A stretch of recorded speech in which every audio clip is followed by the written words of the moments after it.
মরে যাওয়ার পর ভূত হয়েছি মাত্র 2 দিন হলো, আর এখানে খাওয়া দাওয়ার খুব অসুবিধা।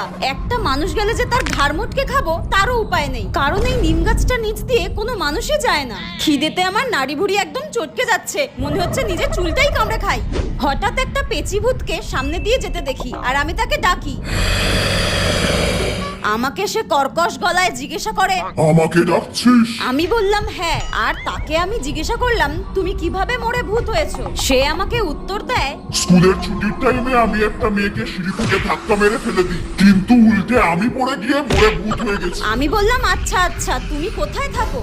সামনে যে তাল গাছটা রয়েছে সেই তাল গাছের নিচের পুকুরে থাকি আমি, কিন্তু তুই কোথায় থাকিস?